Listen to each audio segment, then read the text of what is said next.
Ciao! Donc pour les petits nouveaux ou les petites nouvelles qui viennent d'arriver sur la chaîne, je suis Aoudé, j'apprends moi aussi actuellement l'italien et je fais ces vidéos pour partager avec vous ce que j'apprends. Aujourd'hui, nous allons voir les pronoms personnels sujets, c'est-à-dire je, tu, il, elle, nous, vous, il, elle. C'est parti!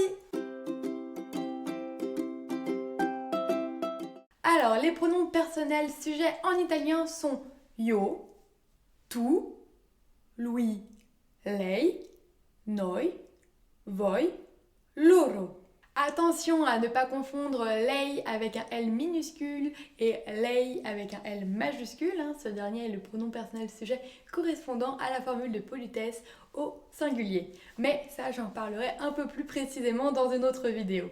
Il faut savoir qu'en italien, on n'emploie pas forcément les pronoms personnels sujets. Je m'appelle Clara, mi chiamo Clara. Étant donné que toutes les terminaisons des verbes sont différentes, cela suffit à indiquer le sujet, sauf pour les premières, deuxième et troisième personnes du singulier au subjonctif présent et pour les premières et deuxième personnes du singulier au subjonctif imparfait. J'habite et il habite ont exactement les mêmes terminaisons. Il est donc nécessaire là d'employer un pronom personnel sujet. En revanche, abito et habita ont des terminaisons différentes. Donc là, l'utilisation du pronom personnel sujet est facultative et moins naturelle.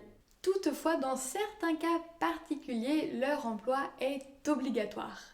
Premier emploi obligatoire pour insister sur le sujet, sur la personne. Io mi piace il cioccolato. Deuxième emploi obligatoire pour exprimer un contraste entre plusieurs sujets.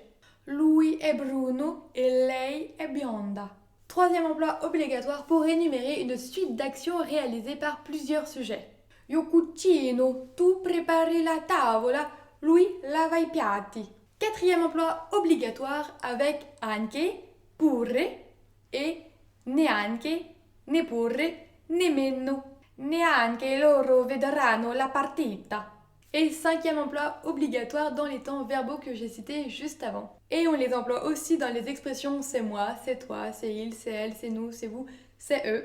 Mais là, on en revient au premier emploi obligatoire dont on a parlé, c'est-à-dire pour insister sur le sujet. Alors oui, je suis d'accord, on retrouve les mêmes cas en français. En même temps, en français, on les utilise presque constamment. Donc là, le but de cette vidéo, c'était surtout de vous montrer spécifiquement où est-ce qu'on les retrouve en italien. Et dernière information, il est possible de rencontrer, par exemple dans des textes littéraires, les pronoms personnels sujets elli, ella, pour désigner des personnes, et esso, essa, pour désigner des choses ou des animaux. Et si, et c'est à la troisième personne du pluriel. Mais attention, ce sont des formes assez anciennes, soutenues et assez démodées, on ne les voit que très rarement. Donc maintenant que nous avons vu les pronoms personnels sujets, nous allons pouvoir bientôt attaquer avec très grand plaisir la conjugaison. Ça sera peut-être la vidéo de la semaine prochaine, je ne sais pas encore, on verra bien. Je vous souhaite un bon apprentissage et à la semaine prochaine. Arrivederci!